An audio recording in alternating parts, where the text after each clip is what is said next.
Harka fuunii hordoftootaa fi dhaggeeffattoota keenyaa nagaan keenya kabajaaf jaalala bakka jirtan biratti sirna qabu jechaa oduuwwan wayitaawoo yeroo kanaaf qopheeffame siinsimaa dursa oduu ijoo.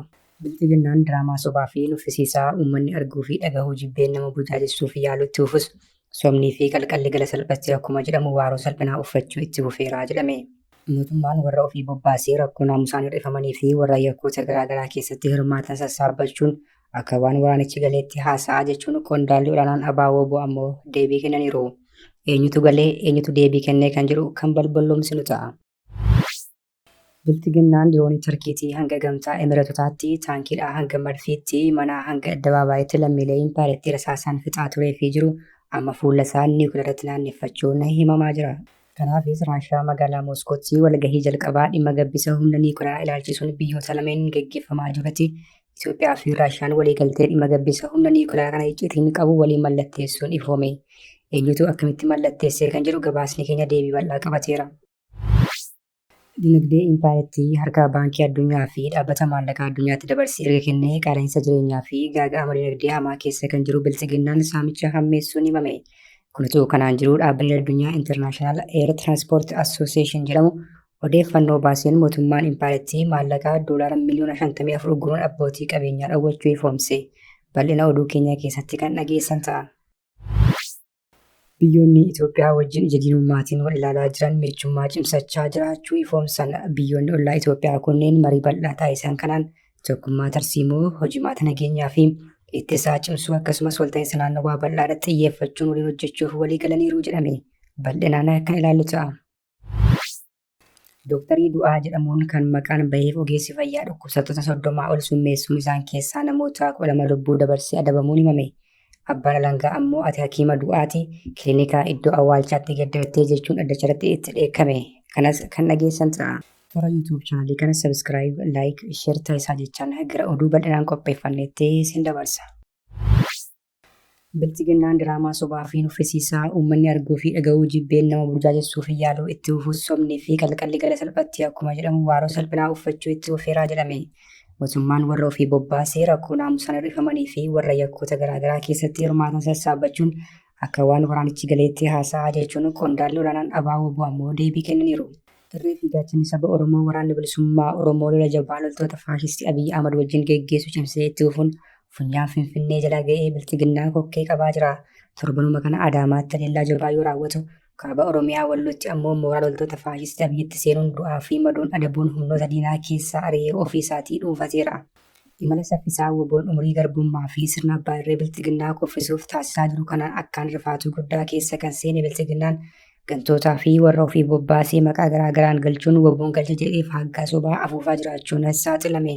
Miidiyaan Impaareetti kan gaddaa fi gadadoo roorroo fi akka uummataa hin gabaasnee kan ganamaa galgala faaruu Bilchiginnaa dhiyeessaa oolanii bulan guyyaa kaleessaa godina Gujii Lixaatti miseensonni WBO galan jechuun haala iskii irratti argatan kanaan holola hafarsaa oolaniiru.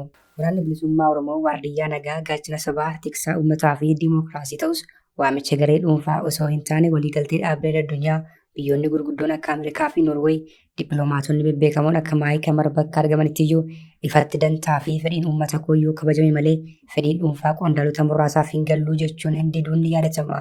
Adulas gantoonni hedduun mooraa qabsoo keessaa galaa kan turan yoo ta'u warra akka Faqqadaa Abdiisaa ammoo mootummaa Bilchiginnaatiin bobbaafamanii yakkoota garaagaraa raawwachaa turu The Washington Post gabaasee ture. Gorsaa olaanaan Ijaa Abaawoo obbo Jireenyaa Guddataa kanaan dura yaada miidiyaaleef kennaniin mootummaan warruma ofii bobbaasee fi rakkoo naamusaan hir'ifamanii sassaabbachaa jira jedhanii turan. መንግስት የሚያሰማራቸው እንደገና ደግሞ መንግስት የሚያታልላቸው የሚያባብላቸው ሰዎች አሉ ማለት ነው። ስለዚህ በየጊዜው የተንጠባጠቡ አላማቸውን የረሱ ሰዎች ጋር እየተገናኘ በዲሲፕሊን ጉድለት ምክንያት ከድርጅቱ የወጡ ሰዎች ጋር እየተገናኘ የኦሮሞ ነጻነት ሰራዊትን ወደ ሰላማዊ መንገድ መልሻለሁ የሚል ፕሮፓጋንዳ ያው ካሁን በፊትም ሲሰራ ነበር፣ አሁንም የቀጠለ ነው። ስለዚህ የኦሮሞ ነጻነት ሰራዊት ዛሬም አላማው ታማኝ ሆኖ ለግቡ ታማኝ ሆኖ ለኦሮሞ ነጻነት ትግል ግብ እየሰራ እንዳለ ነው የምናውቀው። Torban darbe keessa Bilchiginnaan diraamaa hedduu nama raajee tokko naannoo Amaaraa keessatti dalagee ture. Innis nama dhuunfaa Masrashaa Sittee jedhamuu fi qondaala faannoo tokko qofaa isaa galchee akka waan waraanichi galeetti dibbee sobaa reebuun namni hundi ija taajjabbii fi kolfaan ilaalaa ture. Biltiginnaan diroonii Turkiitii hanga gamtaa Imireetotaatti taankiidhaa hanga Marfiitti manaa hanga addabaabayitti lammiilee impaareetti rasaasaan fixaa turee fi jiru amma fuula isaa niwukileeratti naanneeffachuun gabaafamaa jira. Kanaafis Raashiyaa magaalaa Mooskootti walgahii jalqabaa dhimma gabbisa humna niwukileeraa ilaalchisuun biyyoota lamaaniin geggeeffamaa jirutti Itoophiyaa fi Raashiyaan waliigaltee dhimma gabbisa humna niwukileeraa kana kan iccitii of keessaa qabu walii mallatteessuun ifoome. Waliigalteen kun Koomishinii Niwukileeraa Itoophiyaa Saandokan Dabbabaa fi Daayireektara waliigalaa Piroojektota Inerjii Raashiyaa Andiree Roojersteen gidduutti mallatteeffame. Ragaa ministeera dhimma alaa impaareetii irraa argame akka mul'isutti waliigalteen iccitii kun qaama hojiirra oolmaa waliigaltee duraan biyyoonni lamaan mallatteessan ta'ee ijaarsaa fi misooma bu'uuraalee humna ibsaa niwukileeraa Itoophiyaa isa jalqabaa saffisiisuuf kan xiyyeeffatedha jedhame. Piroojeektiin kun imala misoomaa biyyattii keessatti tarkaanfii guddaadha jechuun biltiginnaan dhaadheessaa jira. Koomishinar Saandokaan walgahicha irratti hirmaachaa kan jiran yoo ta'u, sanadaawwan ijoo lama ta'an kan hin ibsamnee fi roodmaappii Itoophiyaa irratti mari'achuunis himame. Walgahiin kun muddee 15 hanga 19 bara 2025tti magaalaa Mooskootti geggeeffamaa jira. Hirmaattonni marii bal'aa kanaa karoora hojii guutuu Comprehensive Action Plan fulbaana 25 bara 2025 torbee atoomikii addunyaa World Atomic Week jedhamuun beekamu Mooskoo keessatti mallatteeffame kaa'ame irratti geggeessuu akka eegalametu himame. Duraan muummichi ministeeraa impaareetii Abiyyi Ahmad fi pirezidaantiin Federeeshinii Raashiyaa Vilaadimeer Puutiin tumsa biyyoota lameenii dameewwan adda addaa irratti mari'achuun isaanii ni yaadatama. Marii kana keessatti teekinooloojii niwukileerii karaa nagaatiin fayyadamuun Itoophiyaan akka madda humna ibsaa amanamaa ta'uu irratti waliigaltee ga'uun isaanis odeeffannoo mootummaa baasii kan mul'isu ta'us biltiginnaan garuu waraanaaf dhimma akka itti ba'u ammoo maddeen garaagaraa ibsaa jiru. Kunuutu kanaan jiru daandiin qilleensaa impaareetii xiyyaarota turizimiif oolanii fi bishaan irra qubachuu danda'an ji'oota muraasa keessatti gara Itoophiyaa galchuuf jira jechuun dubbate. Hojii raawwachiisaa hojii olaanaa daandii qilleensa Itoophiyaa kan ta'an obbo Masfiin Taasoo dhaabbanni isaanii damee turizimii guddisuu fi xiyyaarota iddoowwan ga'umsa turizimii buufata xiyyaaraa hin qabnetti bishaan irra qubachuun tajaajila kennuu dandeessan dhiyeenyatti gara biyyaatti akka galchan beeksisaniiru. Xiyyaaronni kunneen bitootessaa fi waxabajjii dhufu gara biyyaa galuun tajaajila yaalii kan eegalan ta'uu gaazexaa Pilaas gabaaseera. Xiyyaaronni kunneen bishaanii fi lafarra qubachuu akka danda'an eeruun tajaajilli yaalii dhiyeenyatti jalqabamu yoo milkaa'e xiyyaaronni dabalataan ni galuu jedhan. Yeroo lammiileen impaareetii bahanii galuu yaaddoo ta'e kanatti dhuguma turistiin dhufee daawwataa kan jedhu gaaffii bu'uuraadha. Dinagdee impaareetii harka baankii addunyaa fi dhaabbata maallaqaa addunyaatti dabarsee erga kennee qaala'insa jireenyaa fi gaaga'ama dinagdee hamaa keessa kan jiru biltiginnaan saamicha hammeessuun himame. Kunuutu kanaan jiru dhaabbanni addunyaa International Air Transport Association jedhamu odeeffannoo baaseen mootummaan impaareetii maallaqaa doolaara miliyoona 54 ugguruun abbootii qabeenyaa dhoowwachuu ifoomse. Dhaabbilee impaareetii keessaa kan dinagdee guddaa sochoosuu fi hamma tokko fooyyee qabu daandiin qilleensaa Itoophiyaa bara biltiginnaa kana maqaa gaarii kanaan dura qabu dhabuun kallattii garaagaraatiin qeeqamaa fi komiin irratti ka'aa tureera. Waldaan bilalii xiyyaaraa addunyaa International Air Transport Association dhimma daandii qilleensaa impaareetii Itoophiyaa ilaalchisee odeeffannoo qoodeen dhaabbatichi maallaqa doolaara miliyoona 54 kan biyyoota biroof dabarfamuu qabu ugguruun akka saamicha raawwateera jedhe. Daandiin qilleensaa kun namoota dhuunfaa fi dhaabbilee garaagaraa sababa ilaalcha siyaasa isaanii fi kanneen kana fakkaataniin dhiibbaa guddaa irraan gahaa jiraachuu ifoomsuun hatattamaan dhorkiiwwan akka gurgurtaa tikeettii, sochii fe'umsaa fi tajaajila biroon wal qabatan akka kaafaman gaafateera. Waldaan bilalii xiyyaaraa addunyaa ibsa isaatiin daangeffamne kun hojimaata walxaxaa fi hayyama harkifate irraa kaasee hanga hanqina sharafaalaa yookiin daangaa baankota giddu galeessaatti kan kaa'amee jirudha jedhe.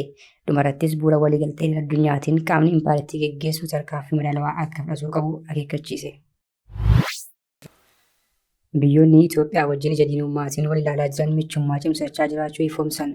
Biyyoonni ollaa impaareetii ta'an kunneen marii bal'aa taasisan kanaan tokkummaa tarsiimoo hojimaata nageenyaa fi ittisaa cimsuu akkasumas walta'iinsa naannawaa bal'aa irratti xiyyeeffachuun waliin hojjechuuf walii galaniiru. Ministeera ittisaa mootummaa federaalaa Somaaliyaa Ahimad Mawaalin Fiiqii gita isaanii ministeera ittisaa mootummaa Dimookiraatawaa Jibuutii Hasan Omar Mahammad waajjira isaanii Moqaadishootti simachuun tumsa ittisaa irratti mari'achuun gabaafameera. Ministeerri ittisaa Jibuutii Hasan Omar Mahammad daawwiidhaaf magaalaa Moqaadishootti imaluun sagantaa 35ffaa walgahii waldaa ministeerota ittisaa fi nageenyaa humna eegumsa balaa bahaa Afrikaa irratti hirmaachuun marii taasisuu tajaajilli oduu Somaaliyaa gabaaseera. Ministeeronni lamaan marii bal'aa taasifame kanaan xiyyeeffannoo tokkummaa tarsiimoo hojimaata nageenyaa fi ittisa cimsuu irratti akka ta'ee fi walta'iinsa naannawaa bal'aa irratti xiyyeeffachuun tattaaffiiwwan tasgabbii nagaa bahaa Afrikaa mirkaneessuuf hojjetaman walitti fiduuf akka mari'atan eerameera. Walgahicha irratti humni ittisaa Somaaliyaa Ahimad Mawaalin Fiiqee humna deeggarsa tasgabbii Somaaliyaa kan gamtaa Afrikaa ijaaruun Somaaliyaa keessatti deeggarsi walirraa hin cinnee fi obbolummaan dhugaan akka jiraatuuf qoodni Jibuutii olaanaadha jechuun Jibuutiin waggoota hedduuf Somaaliyaa ijaaruu keessatti gumaacha olaanaa taasisaa turuun galateeffataniiru. Dooktarii Du'aaf jedhamuun kan maqaan bahee ogeessi fayyaa dhukkubsata 30 ol summeessuun isaan keessaa namoota 12 lubbuu dabarsee adabamuun gabaafame. Abbaa Alangaa ammoo Atakiima Du'aatti kilinika iddoo awwaalchaatti geeddarate jechuun addachirratti itti dheekkame. Ogeessi anesteeziyaa duraanii itti yaadee summiin dhukkubsattoota 30 summeessuun namoota 12 ajjeesee hidhaa umurii guutuun adabame. Manni murtii magaalaa Baha Faransaaytti argamtu Beesaan kun jedhamu Fireedik Piicher wanta dhahannaa onni dhukkubsattootaa gufachiisu yookiin akka dhiiganiif ujummoo dawaan dhukkubsattootaaf ittiin kennamuuf haaluun balleessaan itti murame. Namoota summii kanaan miidhaman keessaa umriin xiqqaan ganna 4 wal'aansi huba qoonqoon wal qabatu bara 2016 yeroo taasifamuuf dhahannaan umriin isaa yeroo 2 danqamee ture. Namni umurii guddaan summaa yommuu maanguddoo ganna 89ti.